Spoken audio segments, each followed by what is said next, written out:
A paz do Senhor para a igreja, amém? Amém. Glória a Deus. É motivo de alegria, né, irmãos?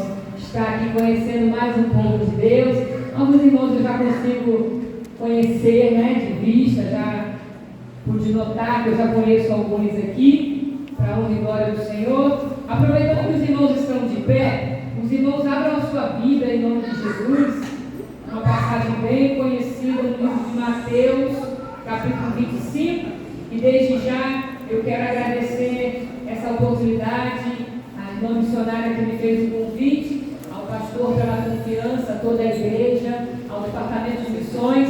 Deus abençoe a sua vida em nome de Jesus. Aleluia! Glória a Deus.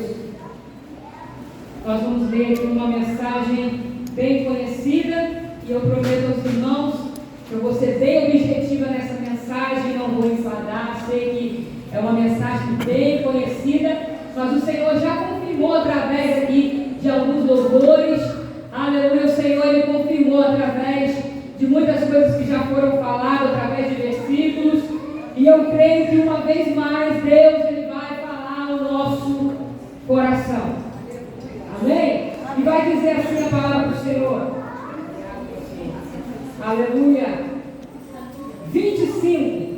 Então o reino dos céus será semelhante a 10 virgens que, tomando as suas lâmpadas, saíram a encontrar-se com o noivo. Agora você vai ler comigo no versículo 3 e vai dizer: as nécias, ao tomarem as suas lâmpadas, não levaram azeite consigo. No entanto, as prudentes, além das lâmpadas, levaram azeite nas vasilhas. Amém? Os irmãos podem sentar em nome de Jesus. Aleluia. Quem pediu o irmão que vai ficar? Está maior. Né? Glória a Deus. A igreja me ajuda em nome de Jesus. Glória a Deus. Aleluia.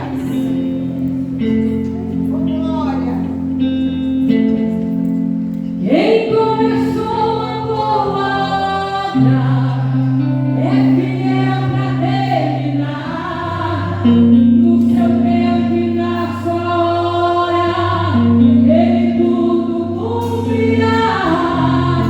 Faça os céus e passe a terra, sua palavra não vai passar, porque mais fiel que Ele nunca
escolheu para trabalhar com missões, e eu digo para os irmãos que já vai fazer 3 anos que nós fazemos um trabalho missionário nas ruas de Arraial do Cabo.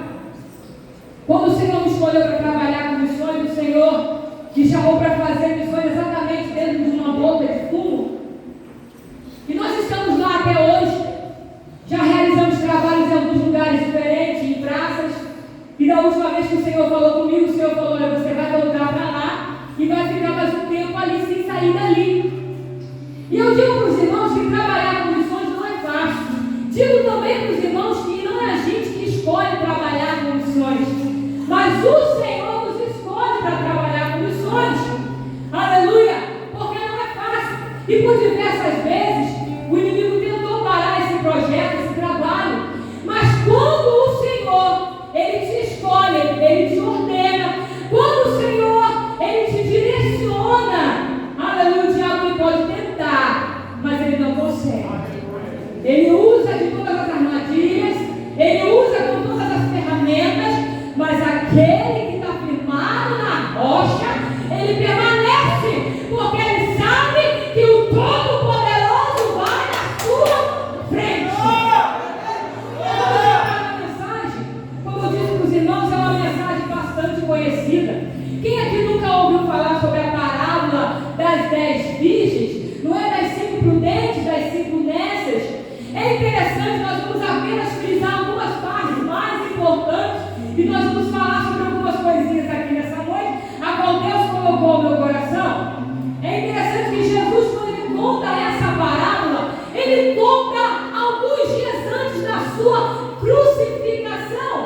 E quando Ele traz essa parábola, Ele vai utilizar o exemplo de um casamento judaico da época.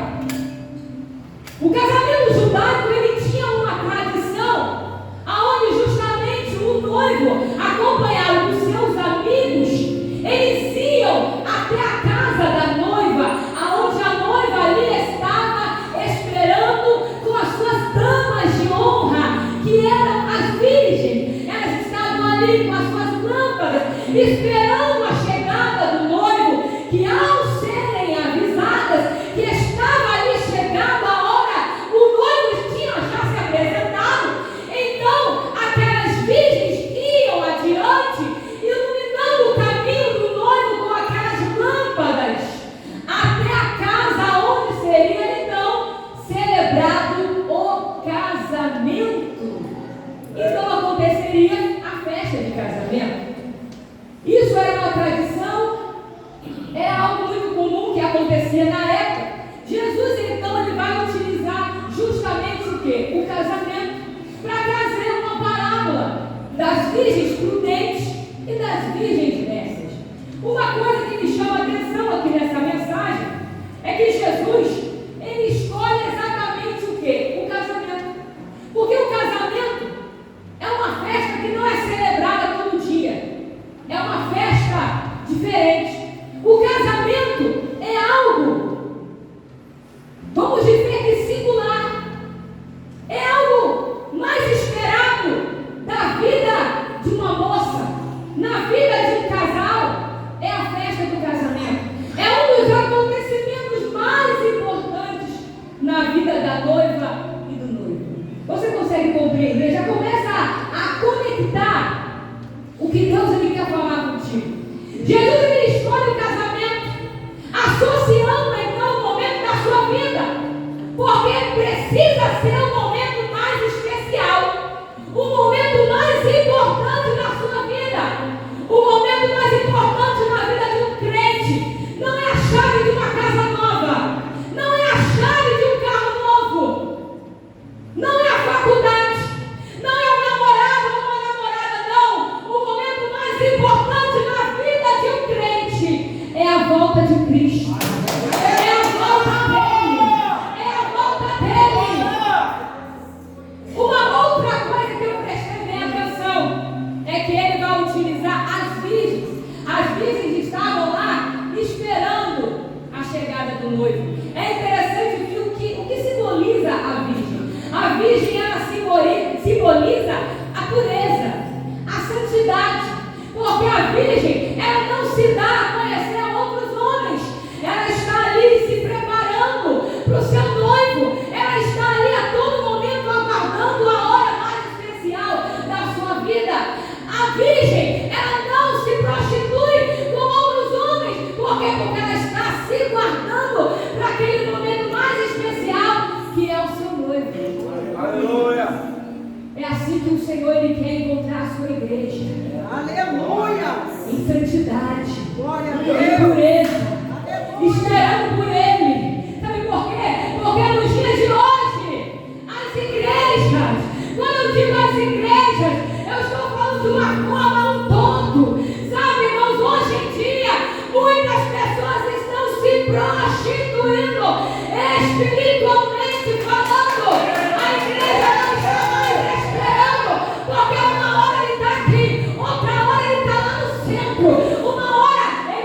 aqui a língua, que só Deus sabe que língua é aquela que ele está falando. Mas lá dentro, ele fala a língua do diabo.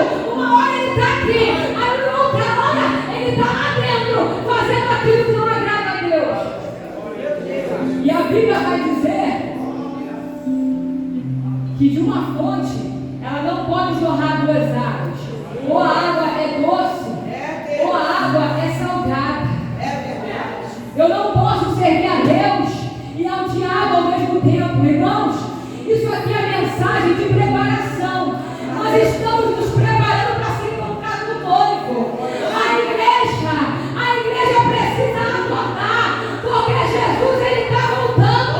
Hoje em dia não se prega mais o arrebatamento, não se prega mais a volta. Mas eu quero dizer para você, quem sabe ainda hoje a trombeta vai tocar na tua casa. Quem sabe ainda hoje essa trombeta vai tocar. E se ela tocar, o que você vai fazer? A quem você está servindo? Porque eu estava lá na minha casa, pastor. Eu não conheço todo mundo aqui. Eu sei que tem visitante, eu sei que tem gente de fora. Mas eu estava na minha casa e o Senhor falava, olha, tem gente que está aqui. Mas uma hora ele está aqui, outra hora ele está lá no céu. Ele não sabe se ele serve ou ele serve o diabo. Se a trombeta tocar. Aleluia! Se a trombeta tocar, o que você vai fazer? Sabe por quê? Porque nem todo mundo tem paciência para esperar. Quando a gente fala da parábola das 10 vistas, a gente está falando sobre espera. Espera. E nem todo mundo tem paciência para esperar. E Deus já sabia que a gente também não teria paciência para esperar. É tanto que ele vai inspirar o salmista para escrever o Salmo 40. Ele vai dizer assim, ó, esperar com paciência, porque ele sabe que a gente é impaciente. A gente não sabe esperar. A gente quer pular para o Salmo 70, Senhor, se apressa, se apressa, se apressa. Mas ele fala, volta para o Salmo 40. Espera, espera, espera, espera. Aleluia, espera. Esperar é uma coisa que a gente não sabe. Você pode observar. Se você chegar na fila de um mercado, na fila de um banco, na fila de qualquer lugar que for, ou até mesmo para esperar alguém, se começa a demorar um pouco, a gente começa a ficar impaciente, não é? O semblante muda. A pessoa já começa a ficar com a cara feia. Não é um semblante pesado, porque ninguém gosta de esperar. Não é? Aleluia. Eu tenho certeza que alguns irmãos ficaram preocupados porque eu cheguei atrasado. Eu peço até perdão aos irmãos, porque não é de costume, eu nem gosto de chegar atrasado. Mas, infelizmente, tivemos imprevistos na hora da saída. Ajeita aqui, ajeita ali, a gente acabou se atrasando.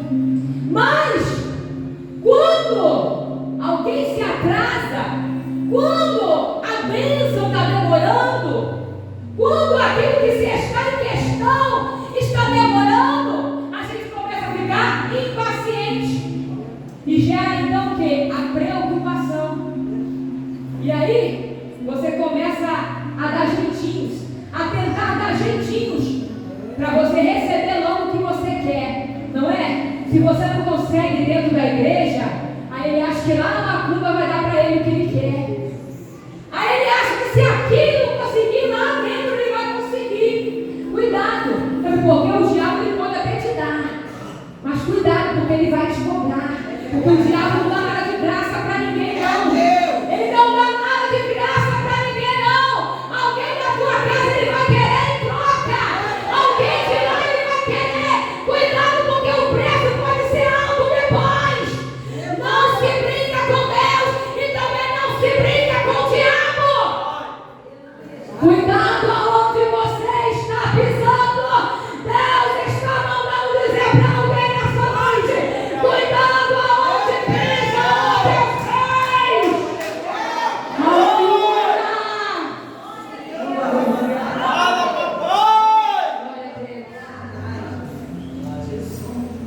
Aí, ele escolhe falar das virgens e ele também fala a respeito do azeite. E azeite, todo mundo aqui eu creio que já ouviu falar,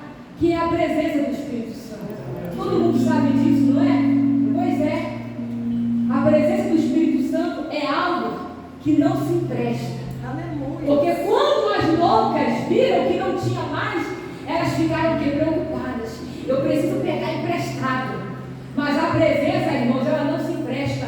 Ou você tem, ou você tem. Se você não tem, vai pagar um preço para conquistar a presença, a unção de Deus na tua vida. Ela não se empresta, ela se conquista.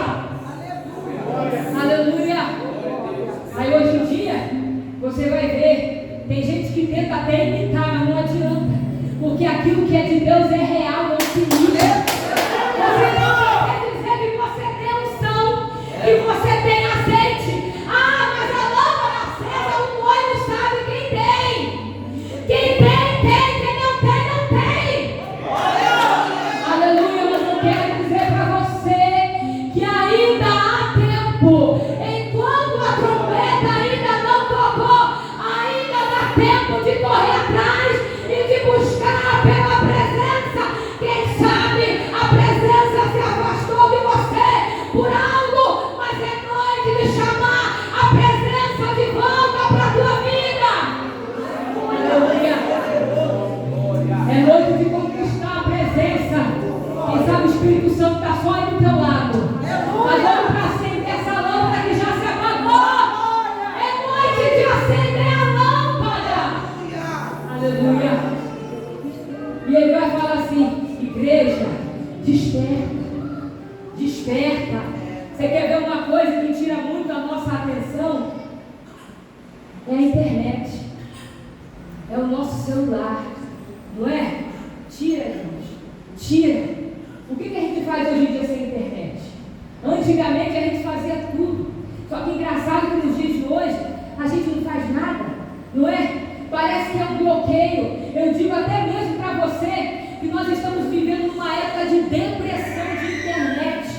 E se a pessoa não ficar sem internet, ela passa até mal. Ela, sabe, sente uma coisa dentro dela, uma ansiedade, uma coisa que ela não sabe explicar porque ela está sem internet. Irmãos, a tecnologia vai avançando e ela vai apresentando muitas coisas boas para a gente. Mas a gente precisa vigiar com as distrações. É verdade. A gente precisa vigiar com aquilo que o diabo ele nos apresenta. Aí às vezes você fala assim: mas eu estou dando pregação, mas eu estou dando testemunho, mas eu estou dando louvores. E quem sabe aquele testemunho daquela pessoa que você está vendo, aquela pregação que você está vendo, nem foi ele que postou. Foi alguém que postou no lugar dele para conseguir visualização, para ganhar dinheiro com a sua visualização. E o preço que você tinha que pagar para acender a tua lâmpada. Aleluia. Porque aquele que está lá pregando, a lâmpada dele está acesa e a sua. Mas eu estou vendo pregação, e aí? Mas é a minha lâmpada como está? E o meu combustível? E o azeite? Muitas das vezes a gente acaba assistindo tanta coisa que a gente começa até a querer imitar os outros. Uma certa vez eu fui numa igreja e eu vi uma irmã que há muito tempo eu não via ela, e ela começou a ministrar, e de repente eu comecei a ver que a mulher, ela começou a mudar a voz, e eu falei: Senhor, o que está acontecendo com ela? Porque ela nunca foi assim, eu nunca vi ela daquele jeito. A mulher começou a falar diferente, a mulher parecia que tinha até mais dentes na boca, a mulher parecia que estava falando com uma dificuldade. Eu falei: Senhor, o que é isso? Aí o Senhor falou comigo: olha, isso aí é você ver muito vídeo dos outros e você querer fazer igual. É você querer ser imitador dos outros. É interessante que nos dias de hoje as pessoas querem tanto imitar os outros, mas ninguém quer imitar Jesus. Jesus ele vai falar: são seres meus imitadores. Porque se você olhar até os personagens bíblicos, eles têm as suas falhas. E Jesus ele não falou: não seja igual a Davi, não seja igual a Abraão, não, seja igual a mim. Porque Abraão, você olha para ele, você vai encontrar falha nele. Você olha para Davi, você vai ver falha nele também. Mas se você olhar Jesus, você não vai encontrar falha nele. Sejam bons dos meus imitadores. Seja bons imitador de Cristo. Quer imitar alguém? Imita Cristo. Imita ele, seja igual a ele. Aleluia. Você pode ter certeza que a sua lâmpada nunca vai se apagar se você estiver olhando para ele. na lâmpada é que a lâmpada, através da lâmpada acesa, o noivo lhe reconhecia quem era verdadeiramente as suas virgens. No entanto, que no finalzinho do versículo, da mensagem, do capítulo, ele vai dizer para aquelas que estavam com a lâmpada apagada: eu não vos conheço. Sabe por quê? A lâmpada acesa era sinal de reconhecimento. O noivo olhava para a virgem e conseguia reconhecer quem era a sua virgem através da lâmpada acesa. Não bastava apenas ter uma lâmpada, não basta apenas eu ter uma lâmpada, precisa estar acesa. Aleluia. Não basta apenas eu andar com uma Bíblia debaixo do braço. Não basta apenas eu usar uma roupa de crente e dizer que eu sou crente. Não basta apenas eu deixar meu cabelo crescer. Não basta apenas eu mostrar com a minha roupa, com o meu dedo, com a minha saia. Não basta eu mostrar para muitos que eu sou missionário. Não, tenho que ter a lâmpada acesa. Tenho que ter a frente na botija. Não basta apenas dizer que é crente, irmãos. E é assim que é a vida do missionário. Tem muita gente que sai para fora para fazer missões, porque dentro de casa ele não dá exemplo. Lá no meio da vizinhança ele não pode fazer missões lá, porque ali ele só faz vergonha, porque ali ele não dá testemunho.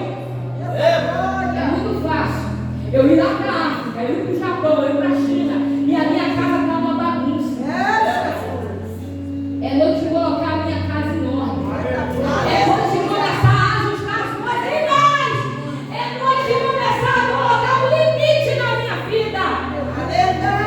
Pega o seu celular hoje e você fala assim com Deus: Senhor, a partir de hoje eu vou colocar um limite. Eu vou colocar um limite, porque o diabo está distraindo muita gente. É noite de colocar um limite. A Bíblia vai dizer que para tudo tem um tempo determinado. Tem tempo para tudo, não é? Pois é. Se alguém convida ele para pregar, ele não tem tempo, pastor. Se chamar ele para trabalhar com missões, não pode. Se chamar para o ensaio, ele também não tem tempo. Se chamar ele para ajudar aqui outros instrumentos, ele também não pode. Ele não pode, ele não tem tempo, nem sequer para isso. Eu queria tanto aprender a tocar igual os meninos ali, mas eu não tenho tempo. Não é? Ser humano é assim, ele nunca tem tempo. Mas para a tecnologia, para a ciência, para a internet, ele arruma 30 minutos, ele arruma 1 hora, ele arruma 2 horas, 3 horas. Eu não quero dizer para você que é para você se isentar disso, não, irmãos, porque a gente precisa, não é? Tem muita gente que trabalha com a internet. Eu mesmo, principalmente no verão, dependo disso, da internet. Mas a gente precisa colocar um limite. E mais, eu vou falar bem claro: cuidado, porque o diabo vai levar muita gente para o buraco. O despertamento de Deus hoje, dessas virgens loucas para a sua vida, é a internet. O Senhor estava falando comigo dentro de casa: cuidado, porque o diabo está destruindo muitos lares, muitas famílias, através da internet. O diabo está tomando muita gente através da internet, e ele está colocando coisas que aparentemente são boas pelos olhos. Porque o diabo, ele não vai vir mostrando que ele é diabo, não. A Bíblia diz que ele vem com sapato de algodão. Se ele vem com sapato de algodão, é para te enganar. Porque o sapato de algodão, preste bem atenção, é bonitinho, é fofo, é apresentável, é confortável. Ninguém dá nada. Você olha assim, é inofensivo. Que mal que faz? É para te enganar. Cuidado, cuidado. O diabo está entrando dentro de lares, está destruindo famílias. A maior missão começa dentro da tua casa. Não deixa a internet destruir a sua família. Nos dias de hoje, o diabo não precisa fazer muita coisa, não. Ele só senta do teu lado simplesmente observando. Ele só senta do nosso lado e fica observando. Aí você fala assim: ah, mas eu não tenho chamado missionário. Quem disse? Deus te deu marido? Deus te deu quantos filhos? É um só, não tem problema. É a obra que Deus colocou nas suas mãos. Aleluia. Quantos filhos você tem? Você tem uma família, não tem? Você mora com quem naquela casa? É a obra que Deus colocou na tua mão. Você é missionário.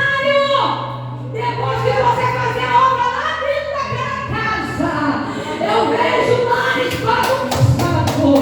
Deus quer trazer organização dentro dessa casa que está uma bagunça. Deus quer trazer de volta, colocar as coisas no seu devido lugar. Tem lares bagunçados. Tem lares bagunçados. Está na hora de levantar a sua manga e começar a fazer missões lá dentro da tua casa. Aleluia. Está na hora, meu irmão. E se você não dava testemunho, começa a dar, porque a trombeta vai tocar. Eu vou lhe dizer uma coisa: quando a gente partir daqui e que o Senhor falar só me mostra as tuas mãos, a primeira coisa que Ele vai te cobrar é a tua família. Aleluia. A tua família que Ele vai te cobrar. Tem gente que está muito preocupado com as almas lá fora e as de dentro de casa estão perecendo. As de dentro de casa, o diabo está tomando. É obra. É missões, irmãos, é culto de missões. Missões envolvem família. É culto de missões. Envolve família. Cadê a tua família? Aonde está a tua família? Aleluia. Aí talvez você fale assim: ah, na minha família não tem jeito mais. Quem disse? Quem disse? O que você está fazendo aqui? Sentado nesse banco. Aqui Deus você serve. Não é o Deus do impossível? Tem horas, irmãos, que eu preciso parar e fazer essa pergunta para mim. Tem horas que você precisa fazer essa pergunta para você. O que eu estou fazendo aqui? Que Deus que eu sirvo? Qual é o tamanho do poder dele? O que eu estou fazendo esse tempo todo na igreja? Cadê a minha família? Deus vai cobrar a tua família. Não deixe os seus filhos de mão beijada para Satanás tomar. O diabo está tomando muitas vidas, porque o povo está deixando a família para ir lá para fora. Cuida primeiro da tua casa. Cuida primeiro da tua casa. Cuida primeiro da tua casa. Testemunho primeiro, irmão. Eu estou dentro da minha casa. Eu estou dentro da minha família. É no meio dos meus. Irmãos, meu irmão, quando ele foi batizado com o Espírito Santo, ele foi batizado dentro de casa. Ele não foi batizado dentro do templo, não, dentro da nossa casa. Porque a nossa casa também tem que ser, aleluia, casa de oração. Você tem consagrado a sua casa a quem? Quem está morando com você dentro daquela casa? Convida ele para morar com você. Consagre a sua casa. Consagre a tua vida. Consagre os seus. Chama eles para orar. Ah, mas é difícil. É uma barreira muito grande, não é? Principalmente, agora tem que falar de mim, né? Porque a gente não pode falar só falando dos outros sem falar de nós mesmos.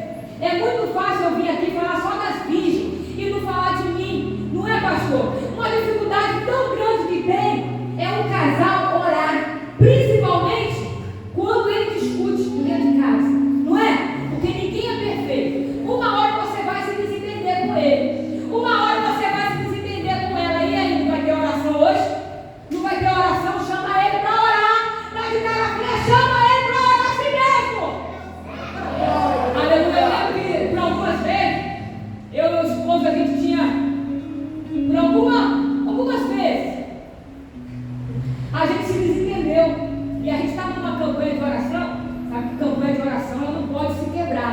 por isso que é bom você fazer campanha dentro da tua casa. Aleluia. Porque campanha é compromisso.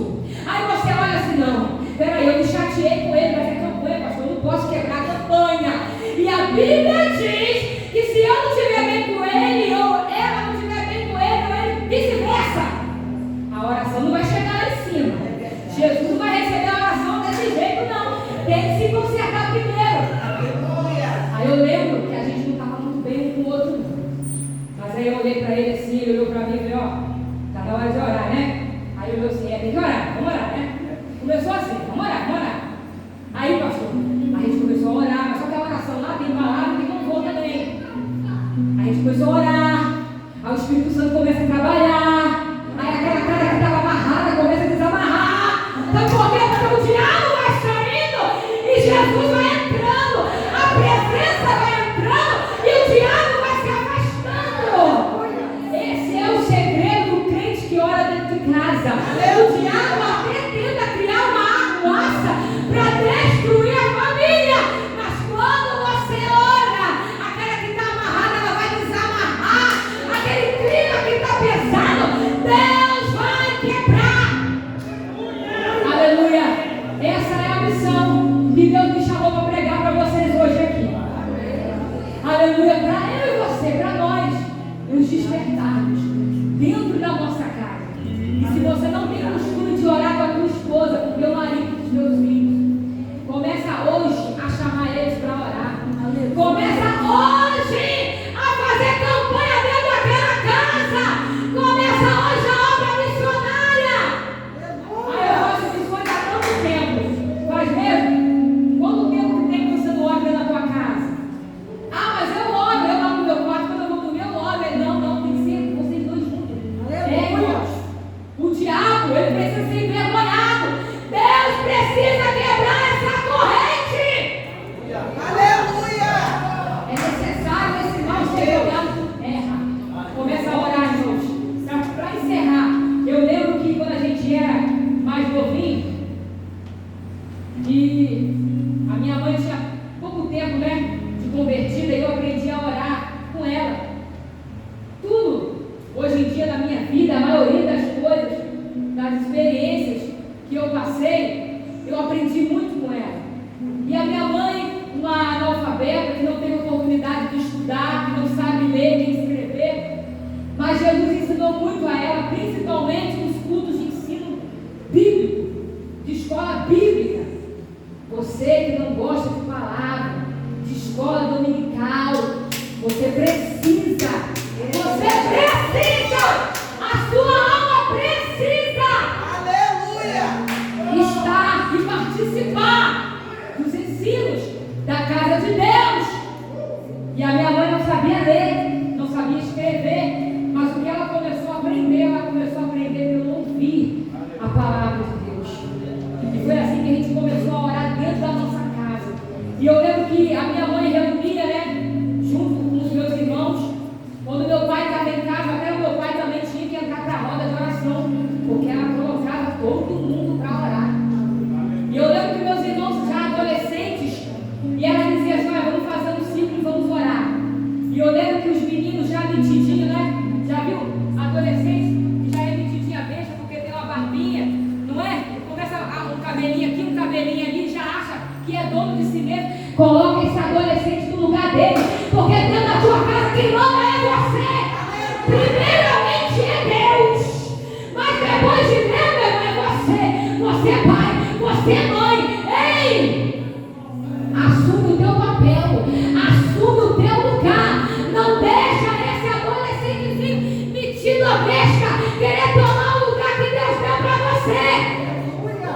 Coloca ele no lugar dele.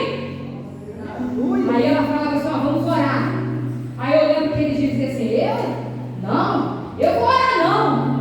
Aí eu olhava bem sério assim para eles, assim, sabe? E quando minha mãe olhava pra gente, a gente já tremia, né? Porque tinha um tal de um sapatinho preto. Hoje em dia eu não sei nem se vende mais. Aquelas moleques, quando batia, ardia. E a mãe não precisava dar muito não. De 2 a 3 da cara dali, irmãos, a gente nunca banhou de fio, de mangueira, essas coisas bravas não. Só tinha um sapatinho preto. A gente tinha muito medo daquele negócio. Olha, quando ela olhava bem sério para eles, quem disse, você não vai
Eu não sei o que está acontecendo. O que está acontecendo é que você está disperso. Tem que começar a fazer lição dentro dessa casa. Tem que começar a orar dentro dessa casa. Começa a clamar dentro dessa casa. Coloca a mão na parede. Coloca a mão na cama dele. Começa a ungir essa roupa. Unge esse armário. Vai ungindo. Vai orando. E você vai ver o que Deus vai fazer. Deus vai abençoar a sua vida em nome de Jesus.